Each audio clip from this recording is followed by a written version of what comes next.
मैं बलजिंदर कौर नागरी एकेडमी में आपका स्वागत करती हूँ।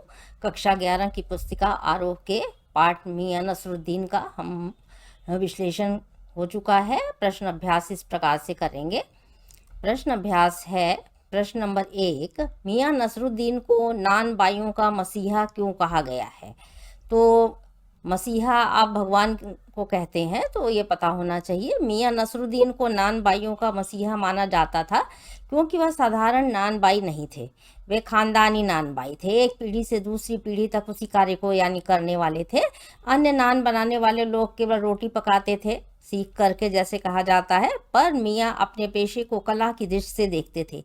उनके पास देखिए 56 प्रकार की रोटियां बनाने की कला है यानी अनुभव है, तथा वे अपने आप को सबसे श्रेष्ठ नान बाई भी बताते थे क्योंकि इतने ज़्यादा वे अनुभवी हैं। प्रश्न नंबर 2 है, लेखिका मियां नसरुद्दीन के पास क्यों गई थी। तो आप देखते हैं कि कृष्णा सोबती जी जो है उन्होंने उन्हें देखा है, तो इसलिए जो है लेखिका कृष्णा सोबती जो है नसरुद्दीन के पास एक पत्रकार की हैसियत से गई थी, पूछताछ करने के लिए गई थी, पता लगाने गई थी। उनकी इस कला की जानकारी प्राप्त करना चाहती थी तथा उसे प्रकाशित करना चाहती थी, अखबार में उसके बारे में बताना चाहती थी और उनकी सहायता करना चाहती थी। नंबर 3 है, बादशाह के नाम का प्रसंग आते ही लेखिका की बातों में मियां नसरुद्दीन की दिलचस्पी क्यों खत्म होने लगी। तो बादशाह का नाम का प्रयोग आते ही मियां नसरुद्दीन की दिलचस्पी लेखिका की बातों में खत्म होने लगी। क्यों खत्म हो गई, कारण क्या था, तो देखिए क्योंकि उन्हें खास बादशाह का नाम मालूम नहीं था। वे जो बातें कर रहे थे वे सुनी सुनाई थी, उनमें कोई तथ्य नहीं है, सत्यता नहीं है। वे लेखिका के सामने जो बता रहे थे वह सिद्ध नहीं कर सकते थे, नाम नहीं बता सकते थे। इसलिए जो है आप देख रहे हैं कि वे अब दिलचस्पी नहीं ले रहे थे। प्रश्न नंबर 4 है, देखिए मियां नसरुद्दीन के चेहरे पर किसी दबे हुए अंधड़ के आसार देख यह मजमून न छेड़ने का फैसला किया कि इस कथन के पहले और बाद के प्रसंग का उल्लेख करते हुए इसे स्पष्ट कर कीजिए। देखिए अंधड़ होता तेज आंधी के लिए शब्द आता है, और किसी भी चीज़ की छेड़छाड़ करना और उसको तवज्जो देना और कह देना किसी के लिए, किसी बात की शुरुआत करना से तात्पर्य है यहाँ पर। तो बादशाह के नाम का जिक्र आते ही मियाँ की सारी दिलचस्पी खत्म हो गई, आपने पहले भी देखा।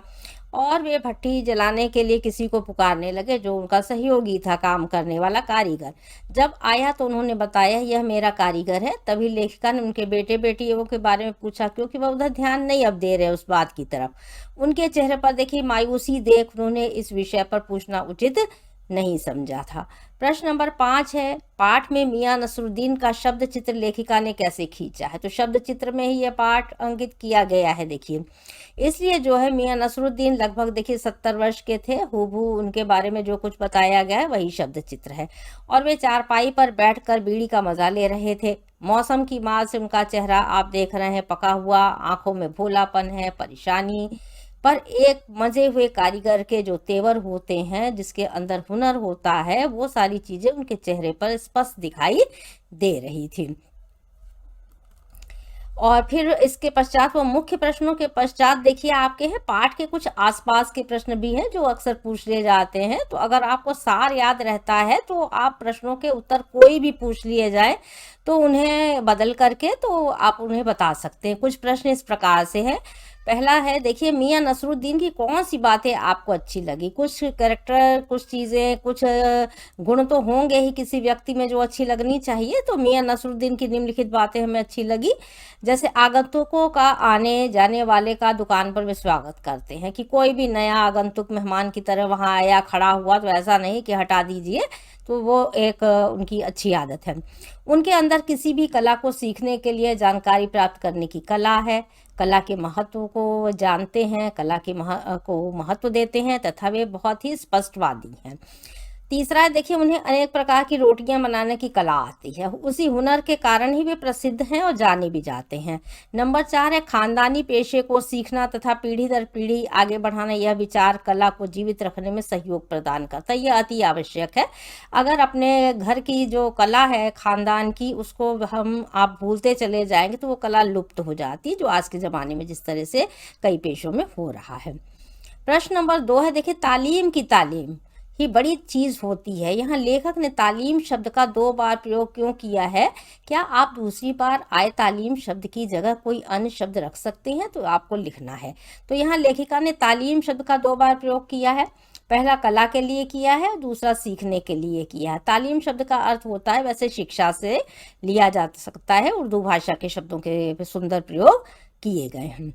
प्रश्न नंबर 3 है, मियां नसरुद्दीन तीसरी पीढ़ी के हैं, आप देख रहे हैं, जिससे अपने खानदानी व्यवसाय को अपनाया है। वर्तमान समय में प्राय लोग अपने पारंपरिक व्यवसाय को नहीं अपना रहे हैं, ऐसा क्यों है? तो ये बहुत बड़ी समस्या है, एक प्रश्न चिन्ह खड़ा हो रहा है और उत्तर आपको बहुत ही सोच समझ के देने भी चाहिए कि आज के इस आधुनिक युग में प्राय लोग अपने पारंपरिक व्यवसाय को नहीं अपना रहे हैं। यही कारण है कि आप देख रहे हैं कि बेरोजगारी भी बढ़ रही है, क्योंकि पेशे से जिस चीज़ को काम को अपनाया जाता था, अब वो छूटते जा रहे हैं। क्योंकि पहले किसी भी काम को सीधे सीधे ढंग से करने की मानसिकता होती थी कि पिता ने जो काम शुरू किया है पुत्र भी वही काम करता है। खानदानी पेशों को उनके परिवार के लिए युवा अपनाते थे तथा बाहर जाकर लोग काम कम करते थे। कुछ व्यवसायों को लोग अब निम्न स्तर का मानने लगे थे, जिससे लोगों की रुचि खत्म होती चली जा रही है। युवा पीढ़ी बाहर निकलकर पेशे को देखिए बदल रही है, बाहर काम करने लगी है। अत्यधिक धन कमाने की देखिए लालसा है। छोटे छोटे उद्योग धंधे जो थे लोगों के, उनमें थोड़ा कम पैसा मिलता था, घर परिवार चलाने मुश्किल है, छोटा पेशा समझकर उसे लोगों ने छोड़ दिया है। इसीलिए धीमे धीमे कुछ व्यवसाय तथा कलाएं क्या हो रही हैं, हमारे देश में लुप्त होती जा रही हैं। प्रश्न नंबर 4 है, मियाँ किसी अखबार नवीस तो आप नहीं है।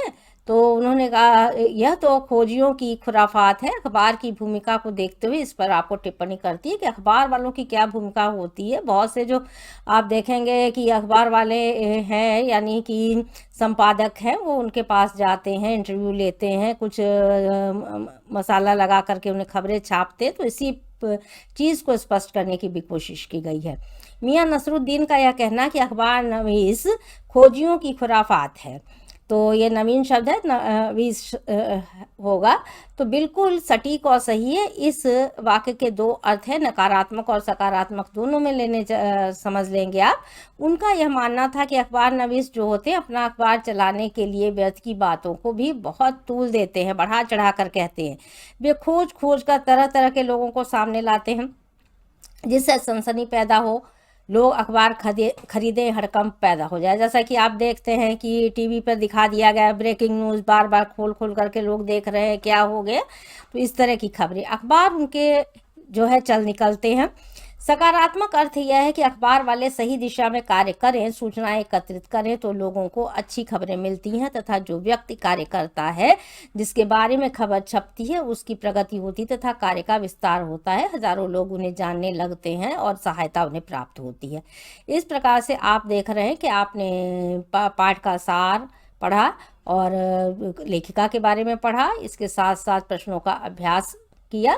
चैनल को सब्सक्राइब करें, वीडियो को लाइक करें तथा शेयर करें तथा इसी तरह से उत्साहवर्धन करते रहें। धन्यवाद।